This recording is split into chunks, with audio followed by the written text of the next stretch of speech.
Oi pessoal, hoje vamos falar um pouco sobre as mudanças da nossa instalação física, da sede. Quando esse trabalho todo começou com a Próximos, antes mesmo que a Próximos se chamasse Próximos, isso funcionava na minha casa, mais precisamente no quarto de empregada. Então no quarto de empregada eu tinha uma mesinha pequena que eu esticava uma mão para um lado, batia no computador, esticava a outra mão, batia na impressora, chutava alguma coisa e batia na torre do computador, tudo muito apertado, muito fechado.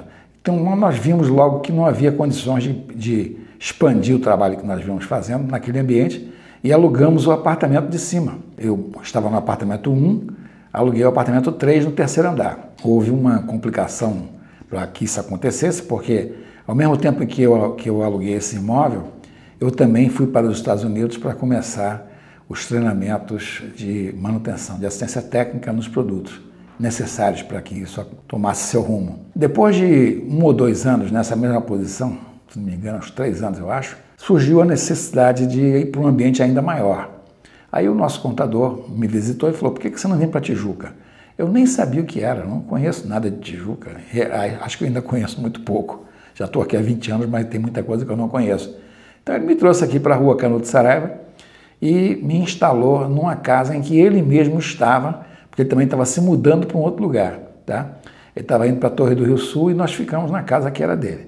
Ficamos algum tempo ali, depois saímos dessa casa 3 e fomos para a casa, saímos da casa 11 e fomos para a casa 3, e essa casa 3 era uma casa excelente, tá? Tinha piscina nos fundos, tinha um monte de facilidade, é um ambiente muito agradável de se trabalhar. Tinha um jardim na frente, nós plantamos um pé de romã, que até hoje não existe lá, uma maravilha. Só que o volume começou a crescer muito, tá? Então nós passamos a ter um volume de importações e de movimentações muito acima da capacidade de atendimento dessa casa.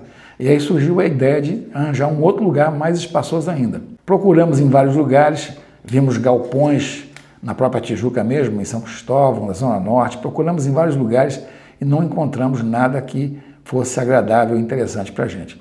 E aí tivemos uma ideia meio louca de comprar a casa 7, e essa casa 7 era uma casa velha, e construir em cima dessa casa velha uma nova casa, foi o que nós acabamos fazendo. Isso deu um trabalho absurdamente grande, porque primeiro nós tínhamos que demolir muita coisa, tá?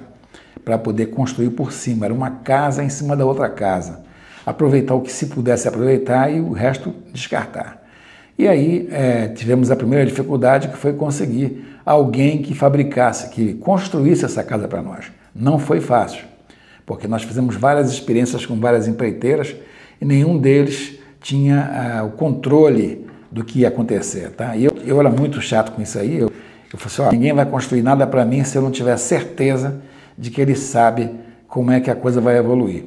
Finalmente apareceu aqui um cidadão de uma empresa, tá? E esse cidadão dessa empresa foi quem fez a casa para nós, tá? Uma casualidade, a indicação desse cidadão foi daquele mesmo amigo lá da Embratel, que eu já falei uma vez sobre ele, que era o Roberto Manfredo Hering, ele que me indicou esse construtor, que se tornou também um grande amigo, e a filha dele, numa outra instância, veio a se tornar minha primeira gerente da filial em São Paulo. Mas isso é uma outra conversa que eu vou abrir mais tarde em outra situação, tá? Nós tivemos alguns erros nessa construção, e um deles, ou talvez o principal, tenha sido não ter considerado a hipótese de, em vez de construir um lugar maior, reduzir o volume das importações e aumentar a sua periodicidade. Mas no calor do crescimento, que o pessoal da Finlândia costumava dizer que eu estava com as dores do crescimento, isso tudo, tá? Nesse calor, nessa história toda, infelizmente não fomos hábeis o suficiente para considerar um planejamento mais rigoroso. Isso custou dinheiro, custou trabalho e custou um estresse muito grande. Mas a gente vai voltar a falar sobre isso depois. Por enquanto, hasta la vista.